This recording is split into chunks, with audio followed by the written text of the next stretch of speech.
I've been practicing law for over 20 years. I'm a civil trial lawyer and I'm a father of 9 kids.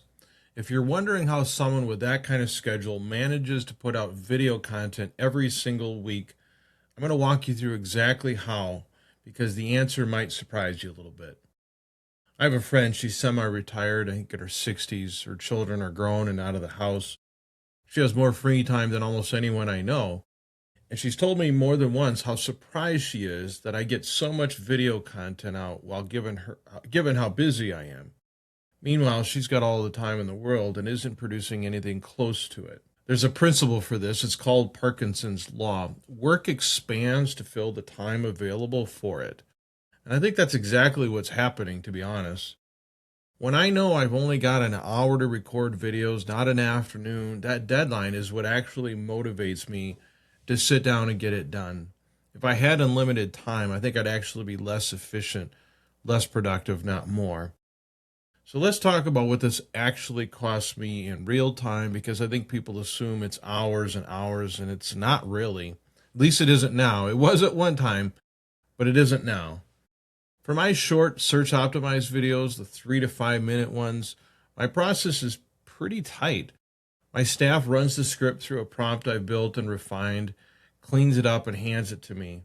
I'll spend maybe 5 to 10 minutes reviewing it and making any adjustments, improvements, and then I just get in front of the camera and I hit record.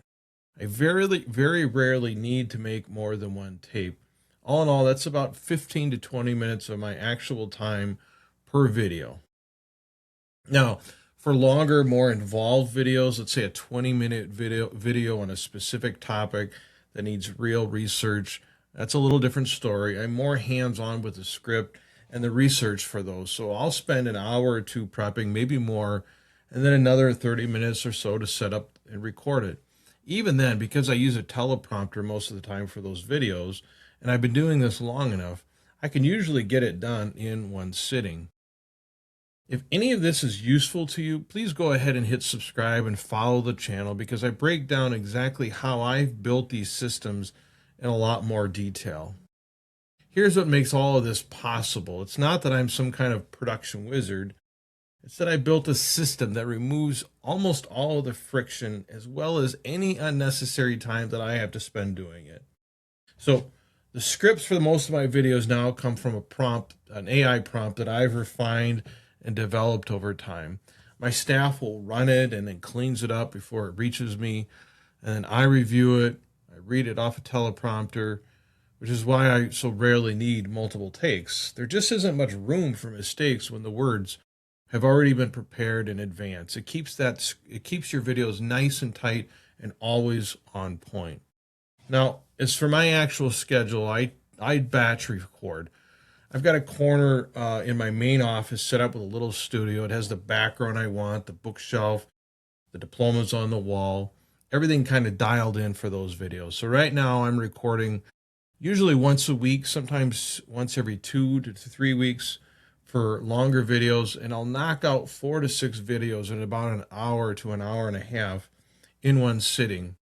I found that the best window for me, at least, is Tuesday and Thursday afternoons, somewhere between 4:30 and 6 o'clock. That's when my phone typically stops ringing and the interruptions die down for the day.